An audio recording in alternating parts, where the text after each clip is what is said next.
Hello guys, आप लोग कैसे हो? आई होप कि आप सभी लोग ठीक होंगे। मैं हरि गुप्ता आपके अपने यूट्यूब चैनल हरी 91 में आप सभी का स्वागत करता हूं। तो गाइस, बहुत सारे लोगों ने कमेंट किया था कि एचएल का अप्रेंटिसशिप फॉर्म कब से आएगा। तो ये आप सभी लोग देख सकते हैं, एचएल अप्रेंटिसशिप का फॉर्म आ चुका है। इसकी लास्ट डेट 31 जनवरी है।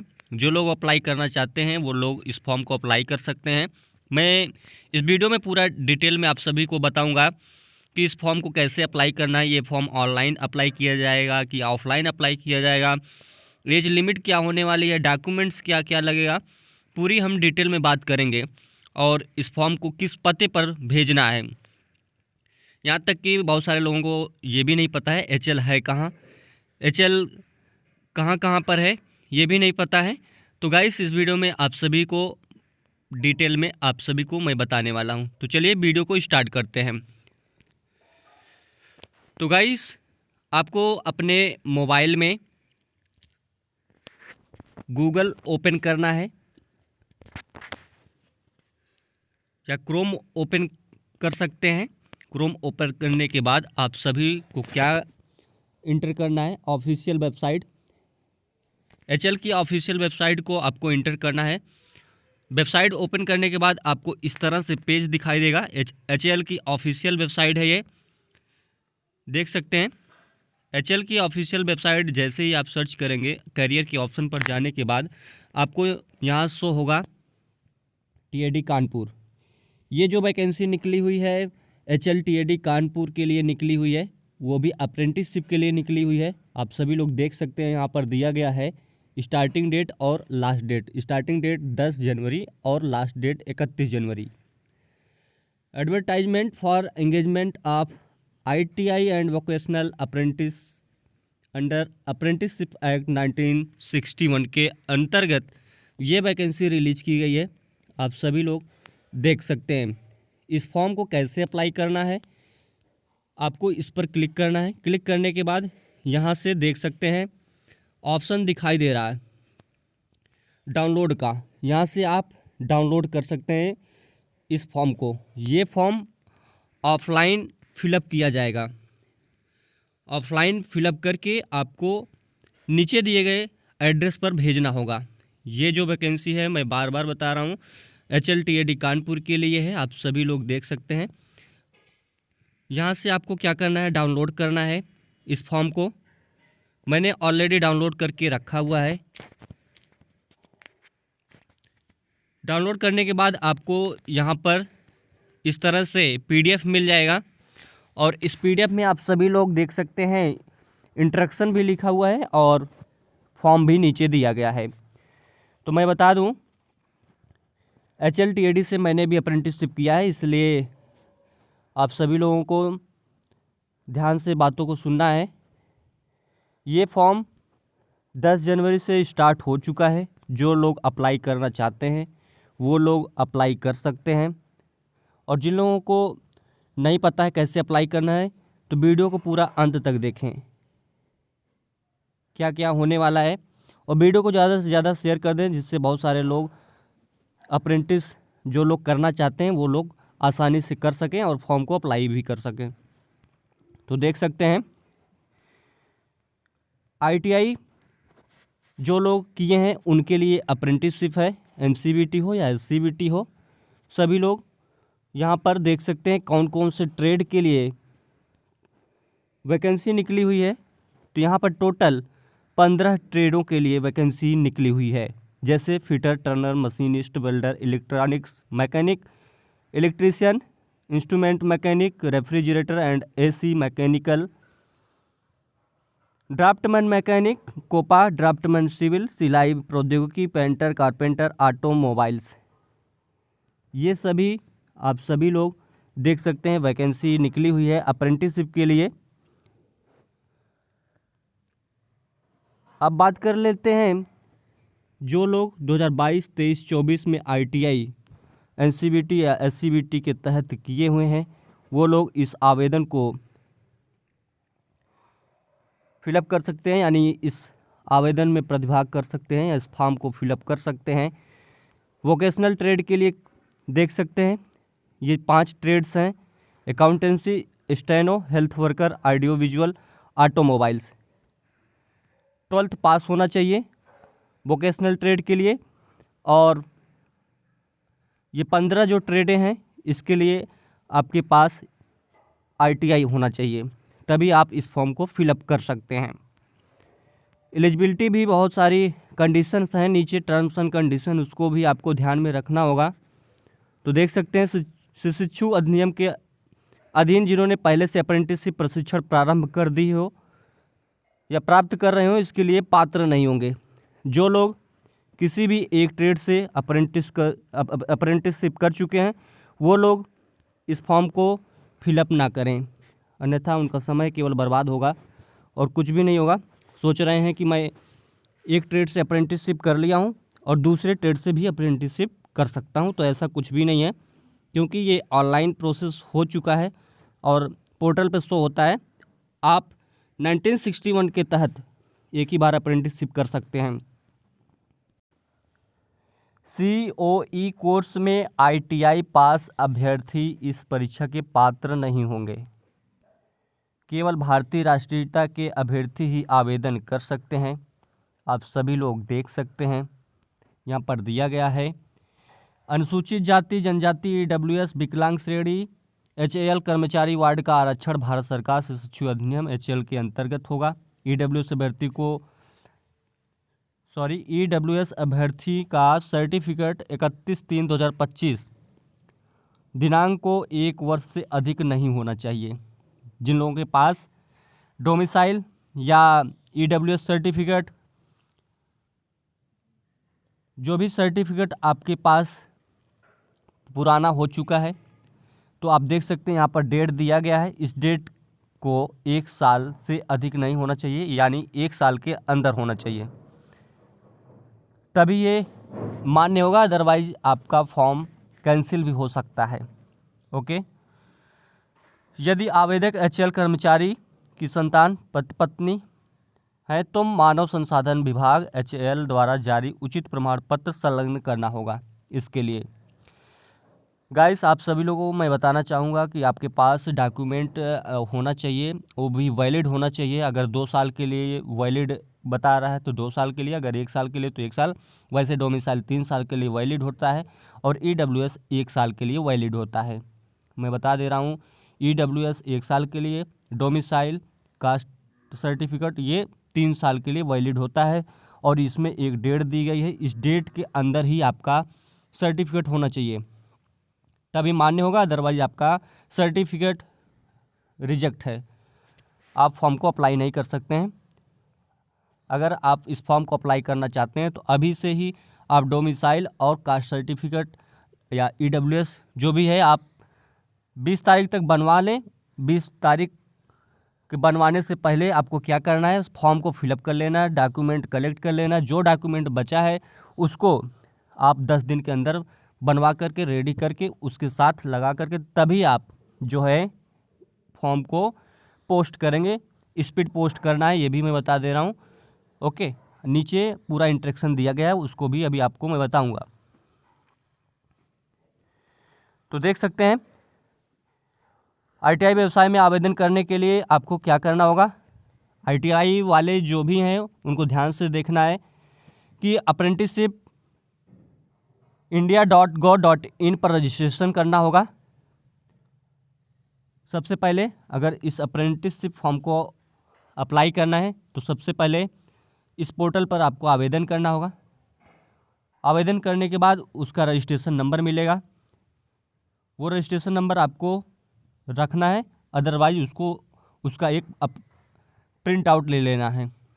वोकेशनल के लिए आपको RDSDE कानपुर में रजिस्ट्रेशन करना होगा। वोकेशनल के लिए ये अलग अलग 2 रजिस्ट्रेशन हो गए। आवेदन प्रारूप और जांच सूची इस व्यक्ति के साथ संलग्न करना होगा, यानी जो भी आप रजिस्ट्रेशन करते हैं, अगर वोकेशनल वाले RDSDE में रजिस्ट्रेशन करते हैं तो उसका प्रिंट आउट, और अप्रेंटिस वाले अप्रेंटिस पोर्टल पर आवेदन करेंगे तो उसका प्रिंट आउट इस फॉर्म के साथ संलग्न करना होगा, यानी अटैच करना होगा। इसके बाद आप सभी लोग देख सकते हैं इस प्रारूप को यानी इस फॉर्म को कैसे भेजना है।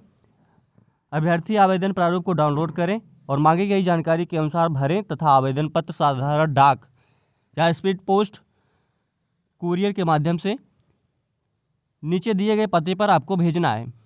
अगर आप कानपुर से अप्रेंटिसशिप करना चाहते हैं तो आप इस पते पर भेजेंगे। अगर आपको बेंगलोर या और भी ब्रांच हैं वहाँ से, लखनऊ है, वहाँ से करना होगा तो उसके लिए वैकेंसी नहीं है, आपको ध्यान से देखना है। ये कानपुर के लिए वैकेंसी निकली हुई है। तो आपको इस फॉर्म को कहाँ भेजना है? मुख्य प्रबंधक तकनीकी प्रशिक्षण संस्थान, हिंदुस्तान एरोनॉटिक्स लिमिटेड, परिवहन वायुयान प्रभाग, डाकघर चकेरी, जिला कानपुर, पिन कोड 208008 पर आपको सेंड कर देना है। यहाँ नीचे इंग्लिश में भी दिया गया है, जो लोग इंग्लिश में भेजना चाहते हैं तो इंग्लिश में भी भेज सकते हैं, कोई इशू नहीं है।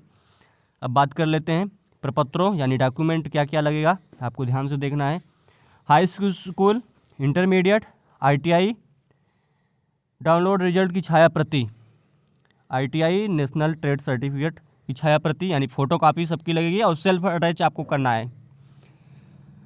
अप्रेंटिसशिप पोर्टल में किए गए रजिस्ट्रेशन की छाया प्रति, आधार कार्ड, पैन कार्ड की छाया प्रति, निवास प्रमाण पत्र देख सकते हैं 1 जनवरी 2022 के उपरांत जारी किया गया हो तभी मान्य होगा। अदरवाइज आप अभी से फॉर्म निवास प्रमाण पत्र बनवा लें, अदरवाइज आप फॉर्म को फिलअप करेंगे तो आपका फॉर्म रिजेक्ट हो जाएगा पहले ही, आप शॉर्ट लिस्ट ही नहीं किए जाएंगे। जाति प्रमाण पत्र की छाया प्रति लगेगी, SC ST OBC non creamy की जो मान्य डेट है वो 1/4/2022 के उपरांत ही जारी किया गया हो, साथ में EWS भी है। तो 1 अप्रैल 2022 के बाद का ही आपका प्रमाण पत्र होना चाहिए, अदरवाइज वो कैंसिल हो जाएगा। यहाँ देख सकते हैं 1/4 के उपरांत जारी, ये देख सकते हैं।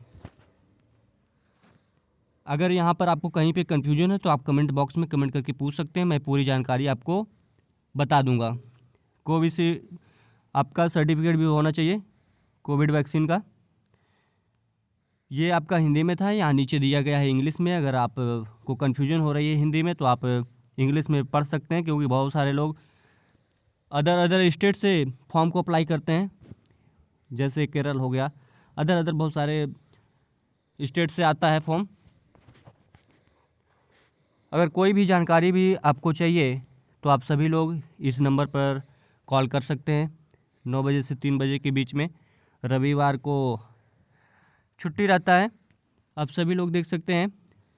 और ये जो अप्रेंटिसशिप है केवल 1 साल के लिए है। बहुत सारे लोगों ने पूछा है कि इसमें स्टाइपेंड कितना मिलता है, क्योंकि बहुत सारे लोग बहुत दूर दूर से आते हैं तो उनको रहने खाने की समस्या होती है, तो वो भी मैं आप सभी लोगों को बताना चाहूँगा। अगर आप अप्रेंटिसशिप करना चाहते हैं, आपको केवल सर्टिफिकेट चाहिए तो आप कर सकते हैं, अदरवाइज़ आप कहीं पर और वही देख सकते हैं नज़दीकी अपने एरिया में।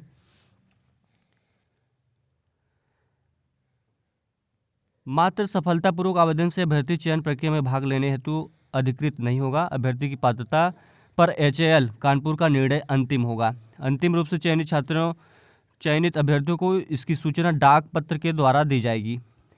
बात यह है कि अब जो है चयन प्रक्रिया कैसे होगी, आपने फॉर्म सेंड कर दिया, पते पर चला गया, अब इसका जो है लास्ट डेट 31 जनवरी है। ये फरवरी में फॉर्म को जो है ओपन किया जाएगा और शॉर्ट लिस्ट किया जाएगा। शॉर्ट लिस्ट 2-3 तरीके से किया जाएगा। पहला रिजेक्शन आपका रहेगा डोमिसाइल, दूसरा रहेगा आपका कास्ट सर्टिफिकेट, तीसरा आपका हो जाएगा अगर अप्रेंटिसशिप पोर्टल में आपने आवेदन नहीं किया तीसरा हो जाएगा। उसके बाद हाई स्कूल इंटर का जो है मार्क्स आपका देखा जाएगा, कितना नंबर आपका कितना परसेंटेज बन रहा है, उस परसेंटेज के अनुसार आपका शॉर्ट लिस्ट किया जाएगा। तो मैंने रिजेक्शन बता दिया है, तो अगर आपका डोमिसाइल, कास्ट सर्टिफिकेट, EWS ये सब अप्रेंटिसशिप पोर्टल पे आवेदन नहीं है तो सबसे पहले यहीं से आप रिजेक्ट कर दिए जाएंगे। अदरवाइज आपको सबसे पहले ये सब कुछ करके रख लेना है। अगर नहीं है तो ये सब करके रख के तभी आप फॉर्म को सेंड करें, अदरवाइज पहले ही आप निकाल दिए जाएंगे। तो ये आप देख सकते हैं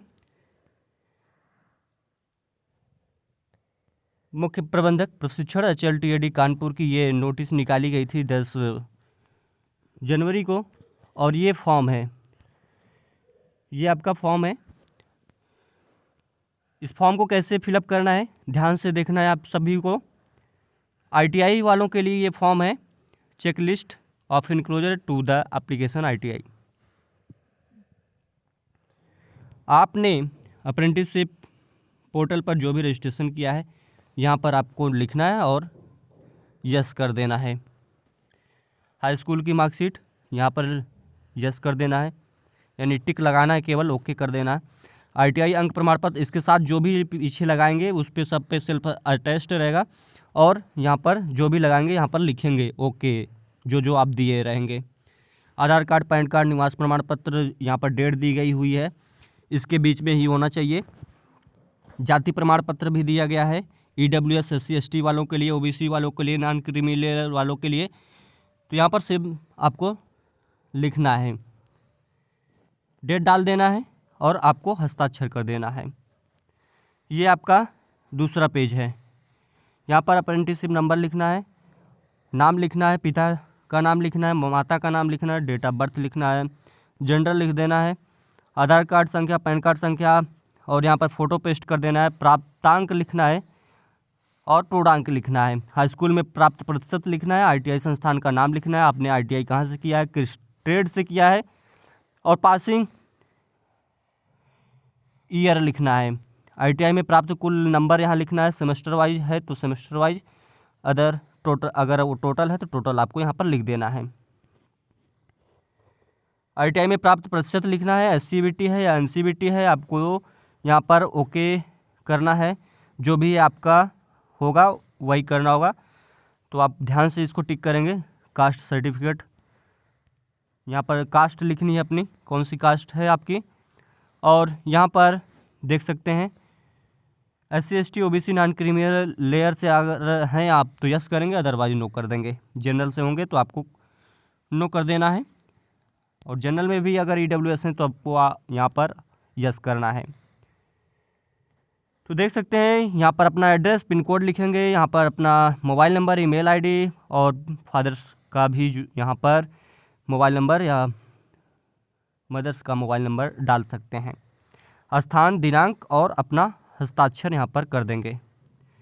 ये देख सकते हैं प्रपत्र भी, वोकेशनल के लिए ये फॉर्म, वोकेशनल के लिए यहाँ पर वही प्रोसेस रहेगा, कुछ नहीं चेंज है।